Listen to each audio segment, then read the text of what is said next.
ձայն։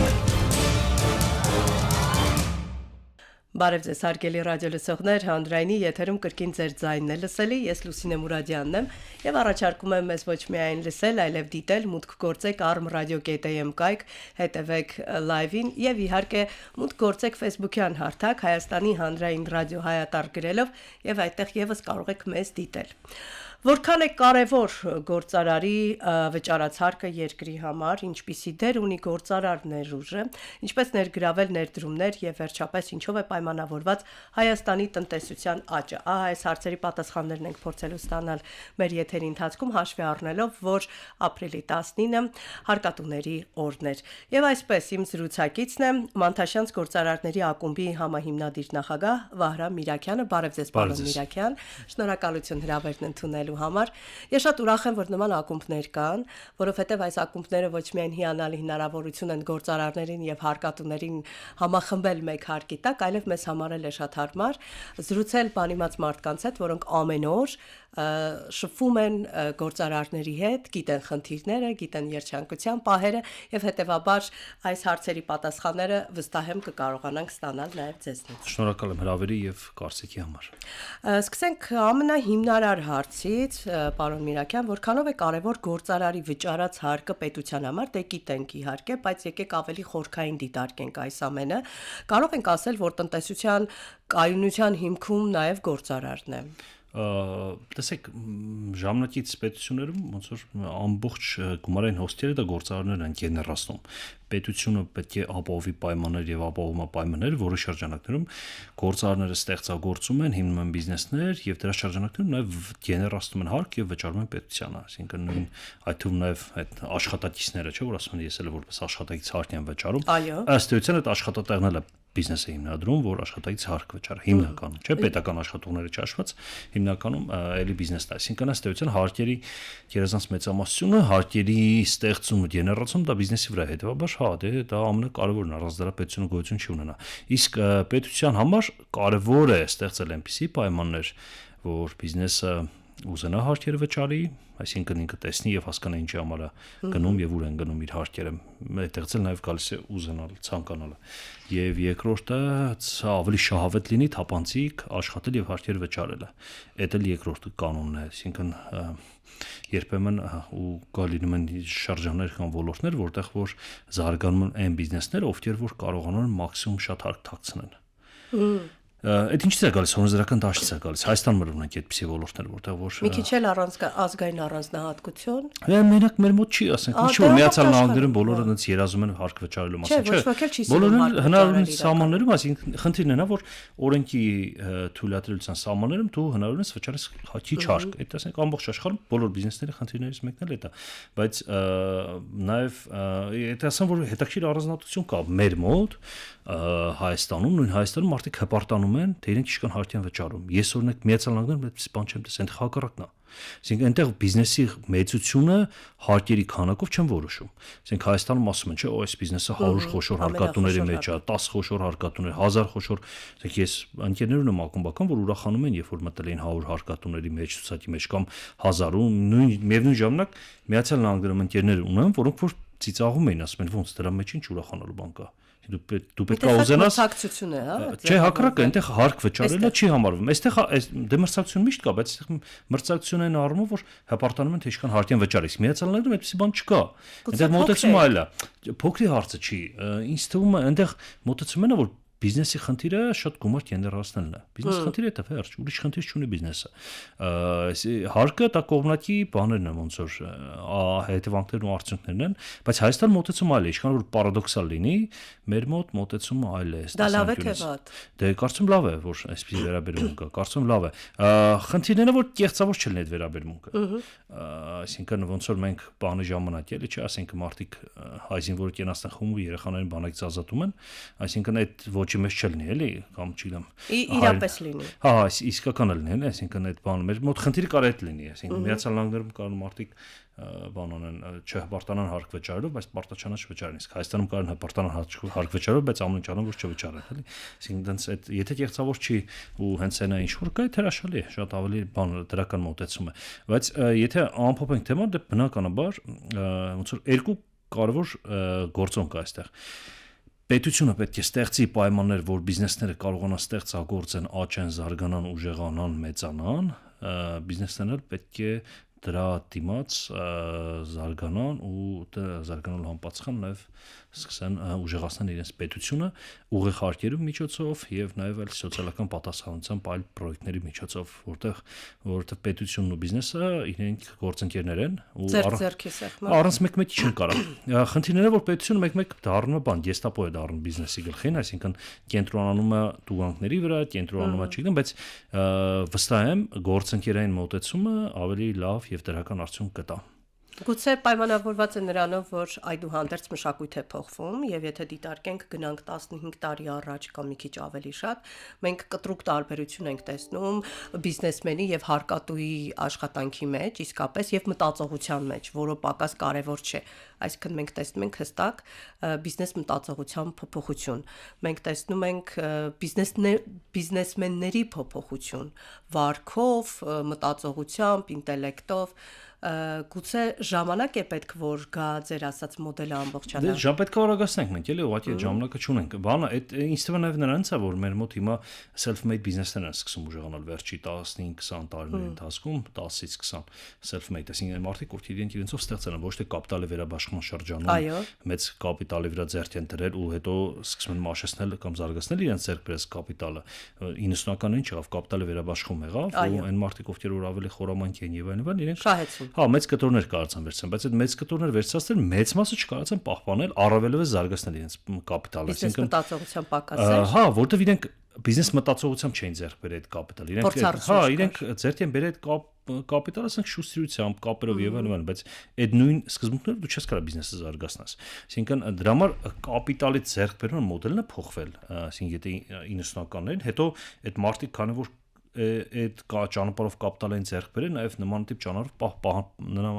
ճանապարհով պահպանում են իրենց կապիտալը ու նույնն էլ բանը պետությունն էլ այդպես էր վերաբերվում իրանց նույն ու ստեղծվել էր իրավիճակ, որ ասենք պետական ծառայողը ավելի շատ շահույթ կարող էր ստանալ, քան բիզնեսի հիմնադիրը, նույն բիզնեսից էլ։ Բայց հիմա կարծես հակառակն է, չէ՞։ Հա, հիմա փոխվել է իրավիճակը, հա, ու ընդհանուր առմամբ փոխվել է, երազանց մեծամասամբ փոխվել է, էլի խնդիրներ կան բնականաբար, բայց ընդհանուր առմամբ փոխվել է, չեն կարող համատենք նախկին հետ։ Բայց ամեն դեպքում ինձ թվում է դրանց է որ գործարի կերպարը փոխվել է։ Այսինքն հիմա ուրիշ տեսակի գործարներ են փոխվել։ Խաղի կանոններն են փոխվել, տնտեսական իրավիճակն է փոխվել ու հիմա շուկայում գոյատևում են ու զարգանում են նրանք, ովքեր որ գիտեն բիզնես անել։ Ոչ թե գոյատևում են ու զարգանում են նրանք, ովքեր որ գիտեն հարց լուծել պետական աշխատողի հետ, հարիկային աշխատողի հետ, չգիտեմ, ստեղից ընդեղից շուտ բան կպցնել, հանրային շահ ներկայացնող տարածքներ իրենցով անել եւ այլն։ Այսինքն փոխվել է գլոբալ այդ մոտեցումը ու դրա արդյունքում էլ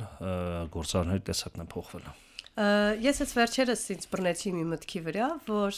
դա հիմնականում վերաբերում է իհարկե սպասարկման ոլորտին, բայց նկատեցի, որ կան գործարարներ սպասարկման ոլորտում խոշոր խաղացողներ, որոնք հաջողել են ու փորձում էին ընդհանրություն գտնել նրանց աշխատանքի մեջ ինչներ ու գտա այդ ընդհանրությունը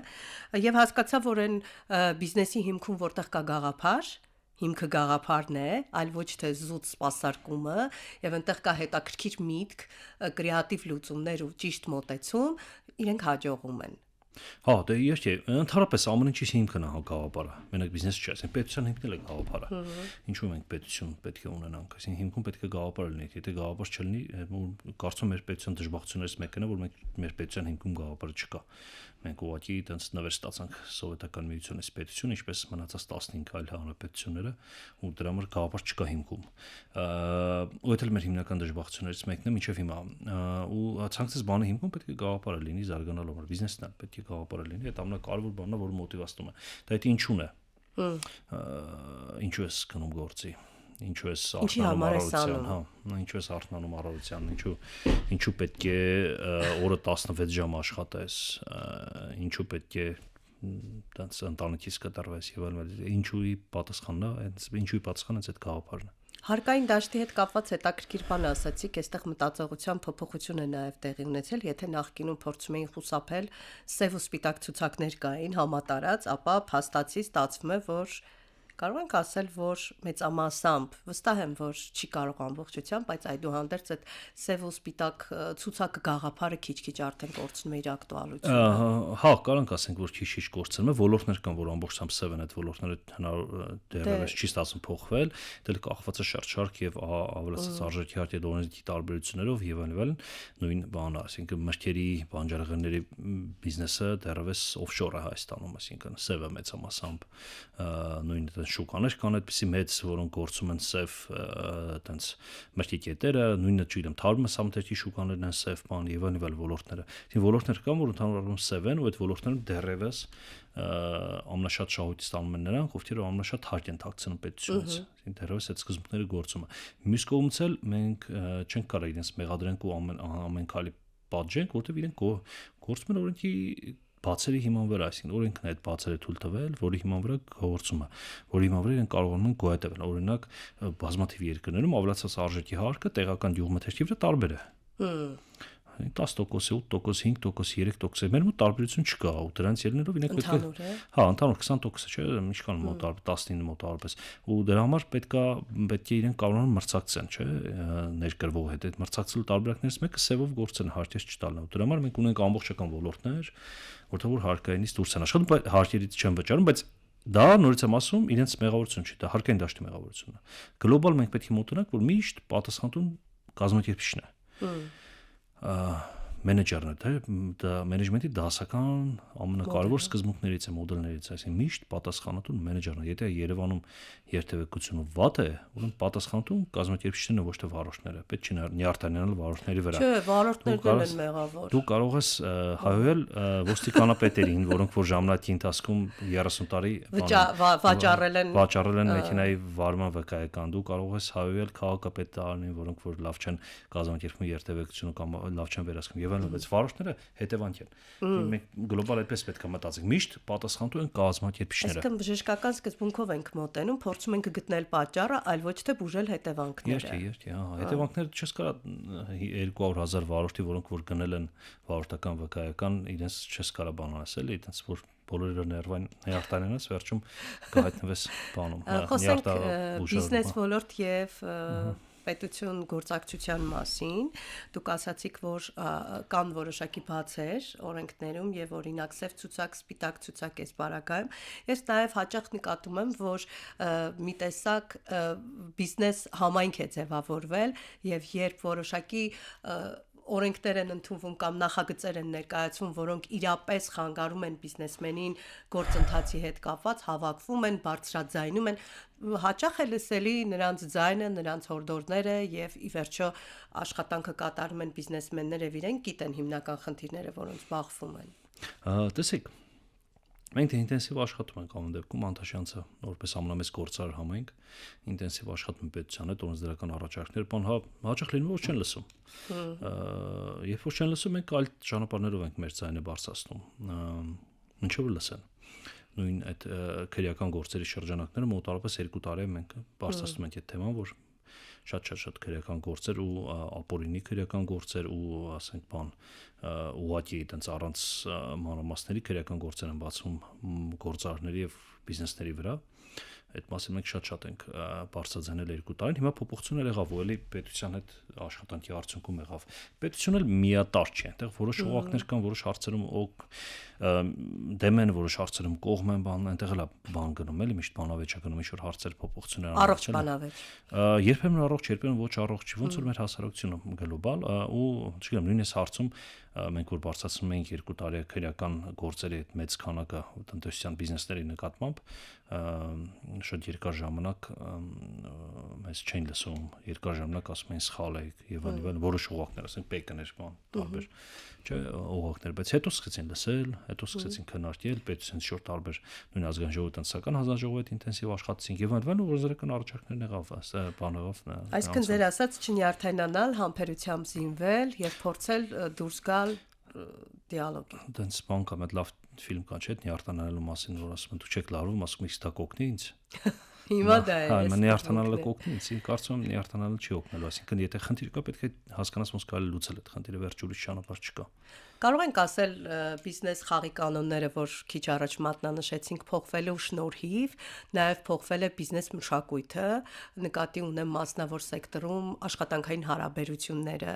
բիզնեսմենի եւ իր աշխատակիցների նկատմամբ, սեփական բիզնեսի նկատմամբ, եթե նախկինում ուղղակի ԽՑԲ-ն շատ լավ աշխատում էր գործի տեղավորման հարցում, ապա այս պարագայում, եթե բերում է մարդը բարեկամ, որը օրինակ պրոֆեսիոնալ չէ, արհեստավարժ չէ, այստեղ ինքն իր բիզնեսին է վնասում։ Արդյոք այս մշակույթը փոխվել է եւ կարող ենք ասել, որ բիզնեսմենները հստակ գիտակցում են թիմային ճիշտ աշխատանքի արդյունքը։ Բնականաբար փոխվել է, այդ նաև փոխվել է այդ նույն իմ ասած ճանապարհով, այսինքն եթե մարդը բիզնես է անում որևէ բանի ինչ-որ գործարքների միջոցով կամ կապիտալի ձեռքբերման շարունակությունն անում, դա ինքը կարող է իրան թույլ տա իր հարազատներին, բարեկամներին ծանոթներին ընդունել գործի, բայց երբ որ մարդը self-made zero-ից բիզնես է հիմնելու, բիզնեսի սկզբունքներով գնում են, այդտեղ դու այդպես բան չես, ճոխություն չես կարող թույլ տաս, ավելի լավ թոշակ նշանակես այդ մարդկանց, եթե ուզում ես լավություն անես, էլի, որ չեն գա գործին չխանգարել, որ հետեւաբար այս դաշտում ավելի շատ կարևոր է, որ այդ մարդիկ դու գտնես ճիշտ լավ մասնագետներ ու հա այդ ոլորտում արդեն չի աշխատի այսպես, քոնը շատ ԽՑԲ-ն այլևս չի գործի։ Այնպես որ այդ առումով հա բնականաբար փոխվել է, հետո մի ուրիշ բան էլ է փոխվել, օրինակ երբ վերջերս մի ընկերոջ հետ խոսում ենք, ասում ենք ժամանակին մենք նայում ենք, որ մեր ընկերության գովազդը տարբեր տեղեր տնենք, հիմա մենք նույն այդ տարբեր հարթակներում դնում ենք գովազդ, որ եկեք մեր մոտ աշխատանքի։ Այսինքն աշխատողի կարիքն է նաև մեծացել, մի կարևոր բան է, գործ կա, աշխատող չկա, աշխատող կա, գործ չկա։ Այս դիսբալանսը կա ու բախվում են, հա, խնդիրները շատ են։ Հա, որովհետև աշխատանք ուզողները պատրաստ չեն շուկայում առկա աշխատանքի բաներին, տված տարբերակներին։ Պատրաստ չեն եւ մասնագիտական առումով, պատրաստ չեն նրանով, որ դեգրադացվել են երկար ժամանակ չաշխատելով։ Ես բազմաթիվ օրինակներ ունեմ, չգիտեմ, գյուղերում որ հաճախ բիզնեսմենները փորձում են մեկ հաստիկի ներկո ներկայացնել 3-4 հաստիկ մեկ աշխատավարձով, այս պարագայում այո անհամատեղելի է։ Դե հնարավոր է այդպիսի բաներ լինի, դրանց չեմ ուզում միակողմանի ասեմ, բայց ես ավելի շատ ոնց որ բիզնեսմենի կողմից եմ խնդիրը տեսնում։ Դե այո։ Հա, մեր կողմից տեսնելով ես դեմ որ հա ցանկացած պահի որ ասենք ով է բան ուզում, աշխատող ուզում, մեր մոտ ասենք 300-ից 300-ին կամ 500-ից 500-ին ցերտին բարձրացնում, որ հենց աշխատողի կարիք ունեն։ Այսինքն այդ միշտ կա այդ աշխատողի կարիքը։ Հարցն է որ հա որոշ մարդիկ չեն ուզում աշխատել, բայց ես մյուս կողմից էլ մի քիչ էլի չեմ հասկանում, այսինքն դու ավելի լավ է ստանաս 0 դրամ եւ նստես տանը, քան ստանաս ասենք քիչ աշխատավարձ, քան դու ակնկալում ես։ Որն ավելի լավ։ Ինչ թվում է։ Քիչ աշխատավարձի հարցը չի, այստեղ համադրությունն է, կատարած այդ աշխատանքի դիմաց ստացած աշխատավարձը։ Դե հրաշալի, ես էլ եմ շատ աշխատանքներ ժամանակին արել, որը որ ես էլ եմ արել, բոլորս ենք։ Ուզում ասեմ, այդ մտածելակերպի նաև տարբերությունն է, որ հա ներկա սերունդը մի քիչ ավելի բան է, ավելի այնց քիչ պատրաստակամություն ունի ջանքեր թափելու։ Բայց աշխատավարձի պարագայում աստղաբաշխական թվեր են ուզում հաճախ։ Դե հա, գիտեմ, այդ բանը մեր մոտ իմ սուբյեկտիվ կարծիքով օրինակ ոլորտներ կան, որտեղ որ աշխատավարձ պլյուս շուկայական բան կա, դիսբալանս կա, էլի, այսինքն շուկայական աշխատավարձ ու իրական հմտություններ։ Նույն, չգիտեմ, մարդը կարող է մարտեցինքի ոլորտում օրինակ, էլի շատ եմ հանդիպել, մարդը գալիս ասում է, ես ուզում եմ,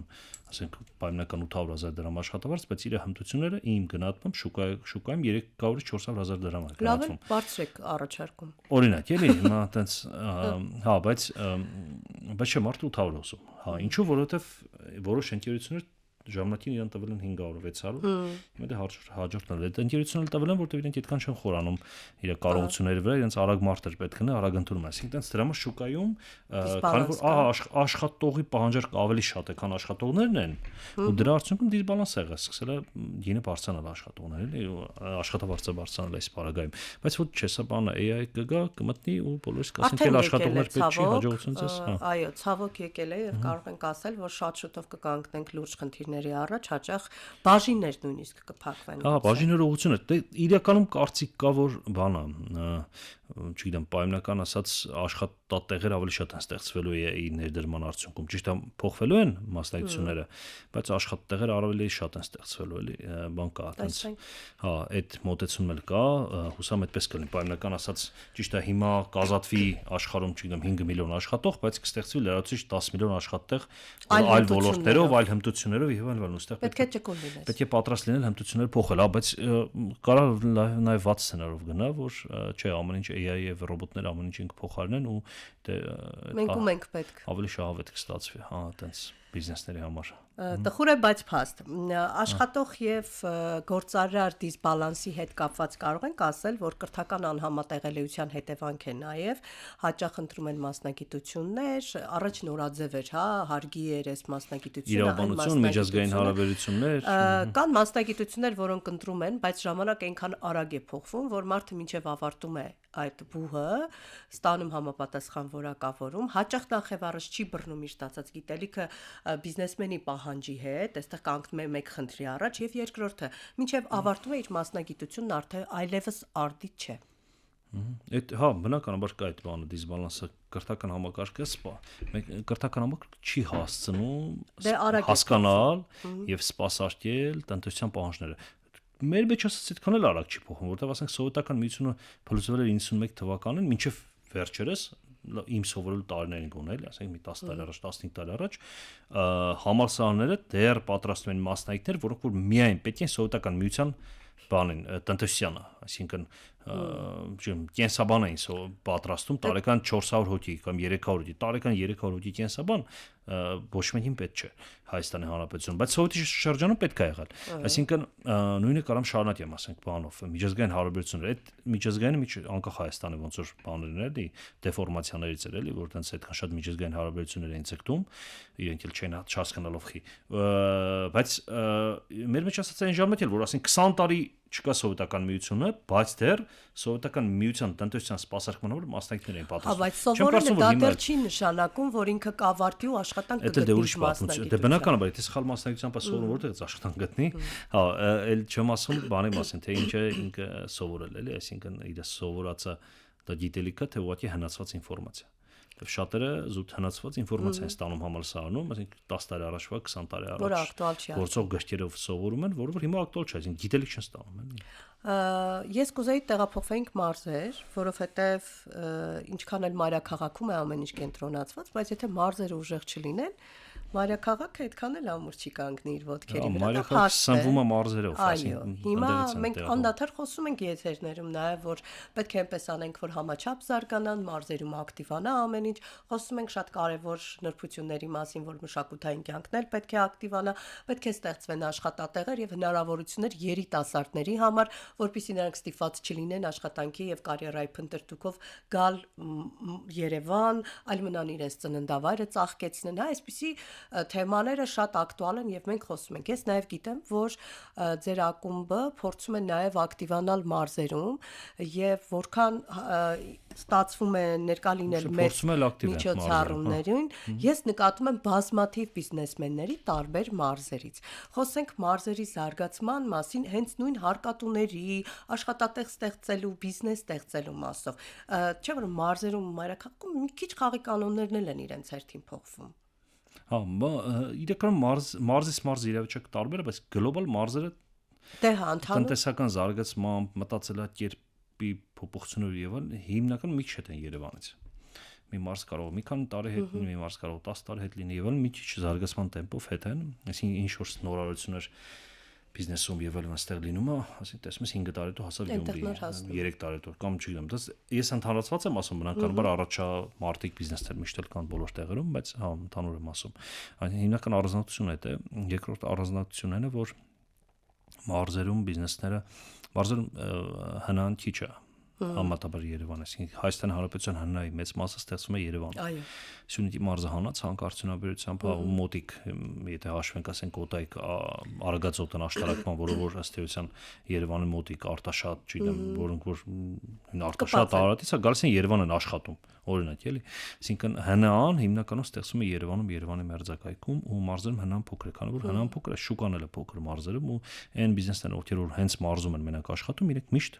փոքր են լինելու։ Շանս չունեն մեծանալու, հետևաբար այդ բիզնեսները պետք է մտածեն, որ ինչպես էքսպորտ անեն, արտանեն իրենց ծառայությունները կամ ապրանքները։ Հայաստանի մյուս մարզեր, Երևան, Հայաստանից դուրս եւ այլն, հա, բայց առաջ փուլը Հայաստանի մարզեր,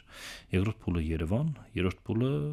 այլ երկրներ, այսինքն այդպես պլանավորեն, որովհետեւ մենակ այդպես դու կարաս դուրս գաս մարզային շուկայից։ Դե մնացիր մարզի շուկան միշտ փոքր է, ու հետեւաբար բիզնեսը միշտ փոքր է լինելու։ Բայց չէ՞ որ մարզերի զարգացման հիմքում նաեւ զբոսաշրջությունն է, որովհետեւ մենք հարուստ ենք պատմամշակութային վայրերով, մեր յուրատեսակ բնությամբ եւ շատերն ասում են, որ եթե կարողանանք ներքին ինչու ոչ туриզմը զարգացնել, լինեն հյուրանոցներ համապատասխան վայրեր, կարող է նաեւ մարզերը հենց туриզմի միջոցով զարգանան։ Ես նաեւ այս պարագայում եմ տեսնում որոշակի լավ փոփոխություններ։ Ես օրինակ չեմ սիրում այդքան туриզմի միջոցով զարգանալու, կողմնակից չեմ, հա։ Ինչու կողմնակից չեմ, որովհետև туриզմի ոլորտը երբ որ զարգանում է, դու մարզերում մեծացնում ես սպասարկող անձնակազմը։ Այսինքն մատուցողներ են գալիս, ռեստորանի աշխատողներ են գալիս, հյուրանոցի աշխատողներ, հյուրանոցի մակրողներ եւ այլն։ Մեր հյուրանոցի մակրողը կամ մատուցողը կամ չգիտեմ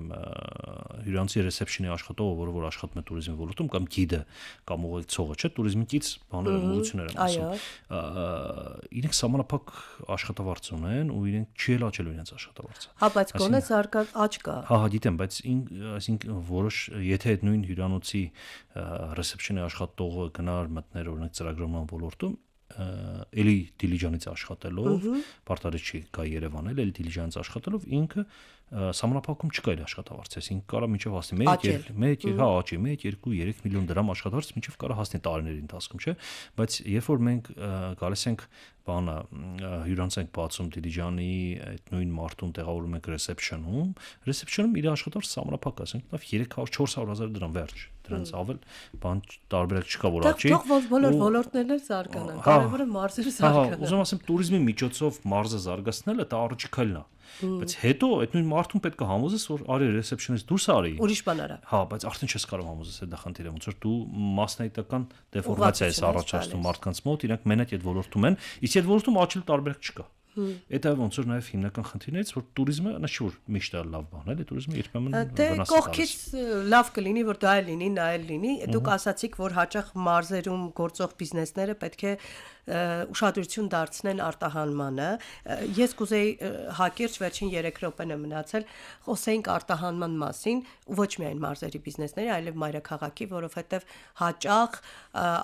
այլ երկրներում Հայաստանին կամ որևէ երկրին ճանաչում են արտադրանքներով եւ հաճախ արտադրանքը որը հաջողում է այլ երկրում Made in Armenia անունը եւ առհասարակ ինչ որ առումով նպաստում է նաեւ երկրի բնականաբար ճանաչելիությանը։ Վրաստանի գինով Վրաստանը ավելի շատ են ճանաչում կամ բորժոմեով, քան թե Վրաստանի գովազներով։ Ու երբ որ ամեն առօր ժամանակ վրացական գինի ես խմում, բնականաբար դրական տպավորություն ես ունենում Վրաստանի մասին։ Նույնը վերաբերում հայկական կոնյակին եւ հայկական գինիներում։ Նաեւ հա, բայց շատ լավ հայկական գինիներ ունենք, որոնք որ հարյուրապատիկ անգամ ավելի քիչ տարածում ունեն աշխարհում, քան վրացական գինիները։ Ի տարբերություն կոնյակն էլ համատաբար բրենդին էլ համատաբար մերն է ավելի շատ տարածված, բայց մեկը բան ավելի շատ է, էլի վրացական գինու բան աշխարհագրություն ավելի մեծ է։ Հա, բնականաբար էքսպերտը օգնում է երկրի ճանաչելիությանը, էքսպերտը օգնում է էմոցիաների ձևավորման այդ երկրի նկատմամբ туриզմն է օգնում եւ այլն, այսինքն երբ որ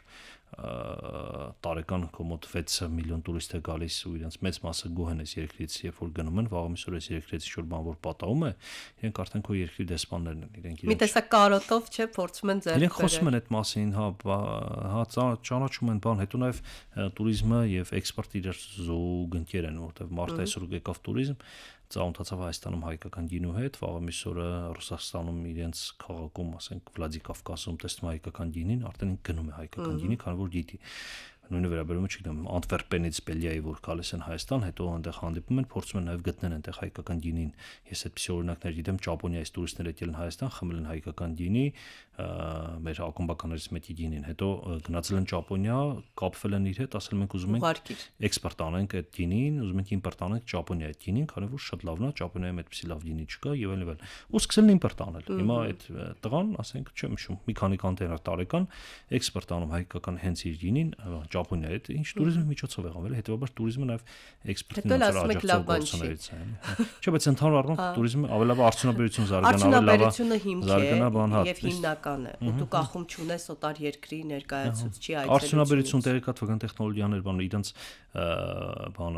օգտակար գործողության գործակցը տասնապատիկ ավելի մեծ է, քան տուրիզմի։ Տեղեկատվական տեխնոլոգիաների մասով կարծես թե լավ է։ Բարձր տեխնոլոգիաներ, ոչ միայն տեղեկատվական, հա, բարձր տեխնոլոգիաներ, հա, դե համատաբար, հա, մենք լավ վիճակում ենք մեր հարևանների հետ համատած,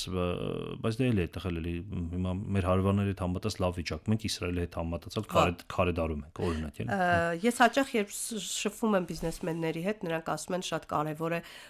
հստակ գիտակցել, թե որ երկիր ես արտահանում ու ինչ հաջողելու համար,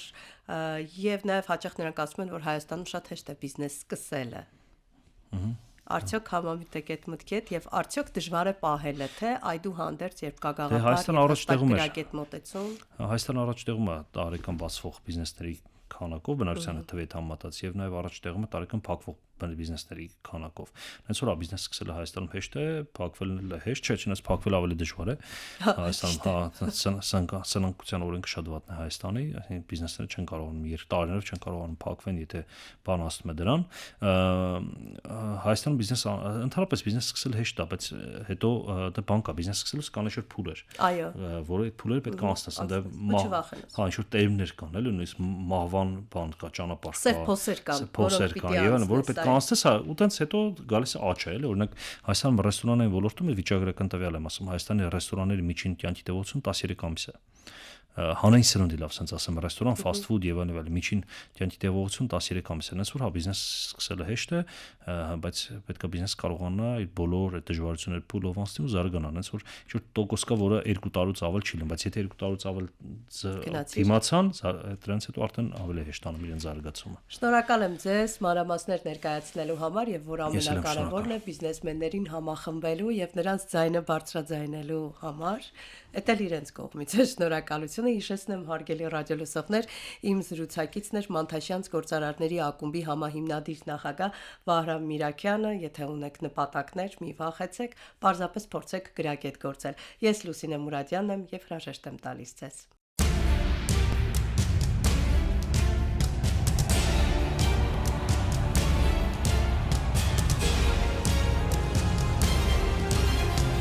Քո ձայնը